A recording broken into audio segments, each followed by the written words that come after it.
एक बार नामदेव जी रोटी बनाए और रोटी बना करके उन्होंने बाहर खुले मैदान में चूल्हा था और कुटिया से बाहर रोटी बनाई नामदेव जी ने, और नामदेव जी ने रोटी बना करके रखी और वो घी की कटोरी लेने अंदर गए।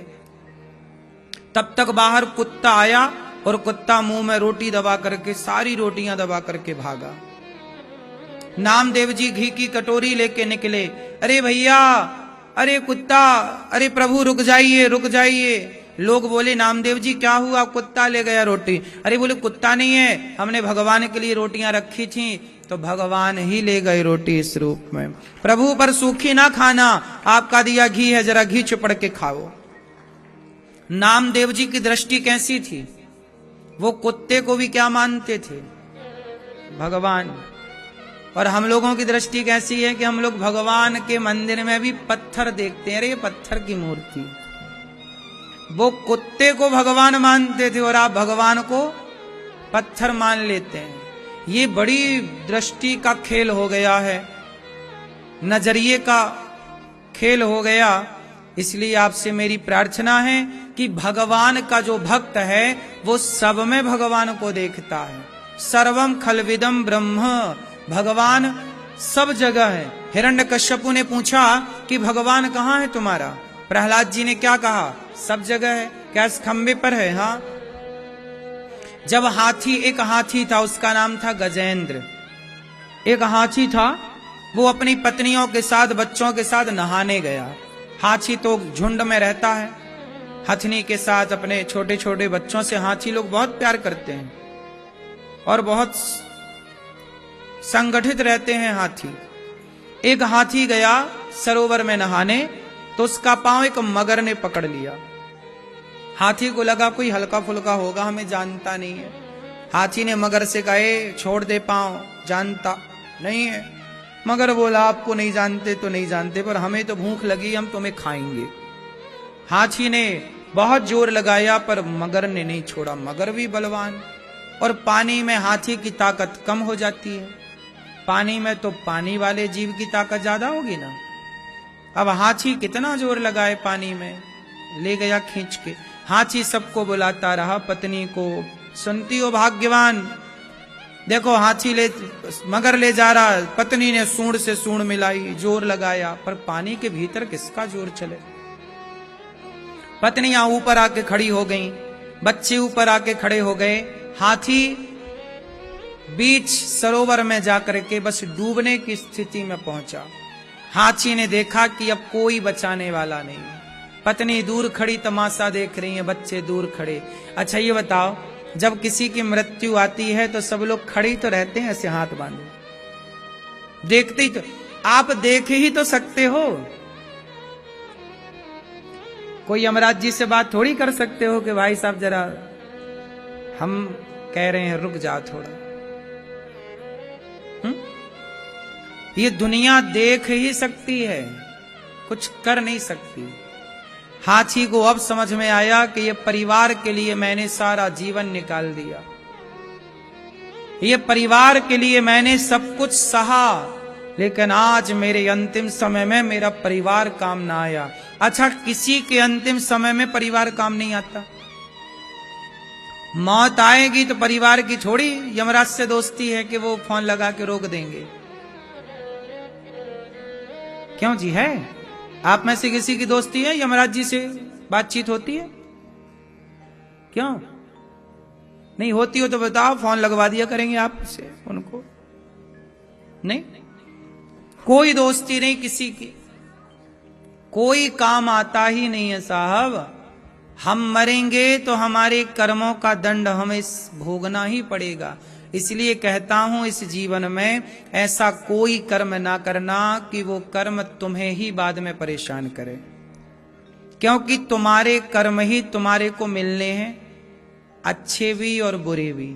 जो तुम पाओगे वो तुम्हारा ही बोया हुआ बीज है। आप अपने द्वार पर चाहो तो बबूल बो दो, चाहो तो आम बो दो।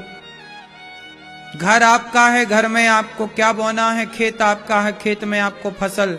कहते ना कहावत, पेड़ बोए बबूल का तो आम कहां से आए। जब पेड़ बबूल का ही बोए हैं, सदा हमने लोगों से नफरत की है, सदा हमने लोगों के साथ बुरा किया है, सदा हमने निंदा की है, सदा हमने चुगली की है, सदा हमने बेईमानी की, सदा हमने गलत काम किए, तो फिर हमें अच्छा थोड़ी मिलेगा। क्यों मैया? इसलिए आप लोग बस जो भी काम करना वो ये सोच के करना कि ये हम अपने लिए कर रहे हैं, क्योंकि जो आज हम व्यवहार आपके साथ करेंगे, जैसे हमने आज आपका सम्मान किया, यदि हमने आज आपके साथ अच्छा किया, आपका सम्मान किया, तो पलटकर आप भी हमारा सम्मान करोगे, वो पलटकर हमें ही मिलेगा। अच्छा, हम आपको गाली दें, हम आपके गाल में एक थप्पड़ मार दें, आपको अपमानित करें, तो यदि हमने आपको अपमानित किया, हमने आपका अनादर किया, तो वो अनादर हमने आपका नहीं किया, हमने अपना ही अनादर किया है। वो अनादर हमारा हमें मिलकर रहेगा, किसी के द्वारा मिले पर मिलेगा जरूर। ये बात सही है कि गलत है? आपने किसी को एक थप्पड़ मारा, आप भूल गए मार के, लेकिन याद रखना कि शेर को सवा शेर मिलता है। तुमने किसी को थप्पड़ मारा होगा तो ये वो थप्पड़ तुम्हें वापस मिलना तो है, ये याद रखो कि मिलेगा। अब तुम्हें कौन वो थप्पड़ मारता है, कब मारता है, वो विधाता डिसाइड करेंगे, लेकिन वो एक थप्पड़ तुम्हारे को वापस मिलना जरूर है। सही है? तुमने किसी को एक गाली दी, बस दे दी ना, अब वो तुम्हारे को गाली वापस आएगी जरूर। और तुमने किसी को एक रोटी खवा दी, तुमने किसी का भला कर दिया, तो तुमने किसी का भला किया है, तो तुम्हारा भला करने कोई बैठा है जो तुम्हारा भला करेगा। दोनों वापस आती हैं चीजें। भला कीजिए भला होगा, बुरा कीजिए बुरा होगा।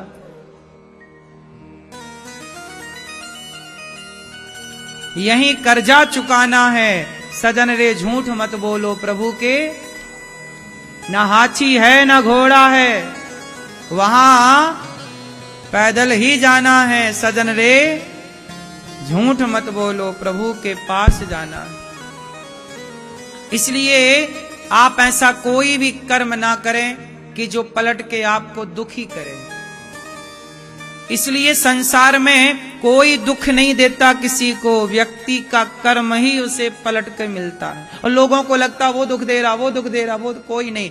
दशरथ जी तड़प तड़प के मर गए, राम राम, तो राम राम के लिए तड़प के मर गए, तो दशरथ जी काहे मर गए? क्योंकि दशरथ जी ने जो बोया था वो फसल काटी।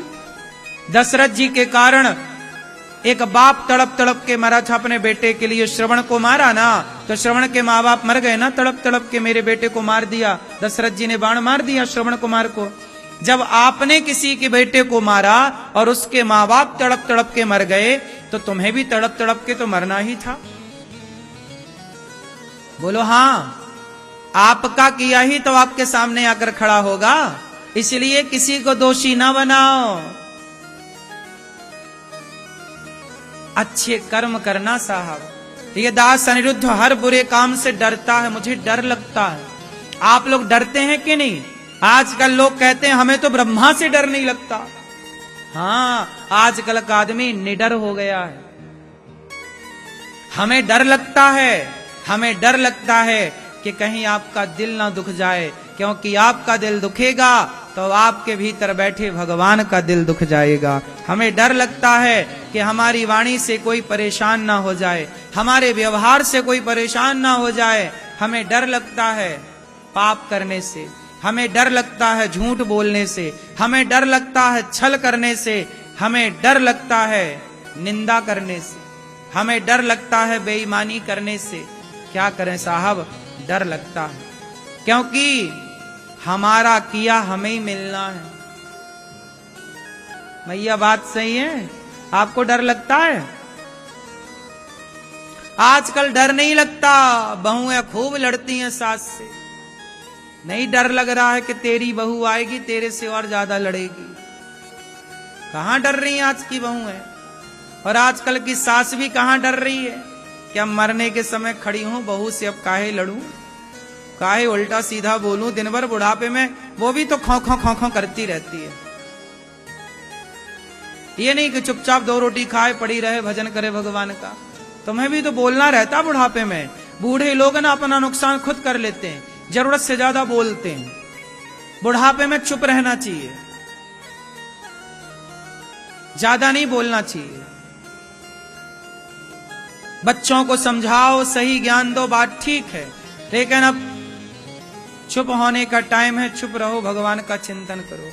अच्छा ये बताओ, बूढ़े लोग जरूरत से ज्यादा बोलते हैं कि नहीं? बोलो हाँ या ना।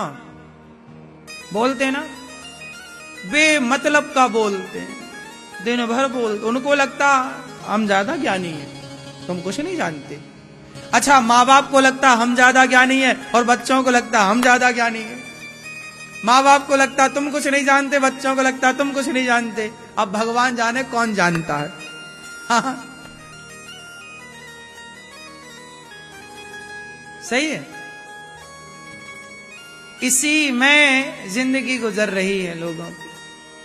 कब भगवान के लिए आंखें बंद करेंगे, कब चिंतन करेंगे, कब नाम जपेंगे, कब भला करेंगे, कब क्या करेंगे। ऐसी रोते रोते लड़ते लड़ते मेरा मेरा करते मर जाएंगे, बात खत्म।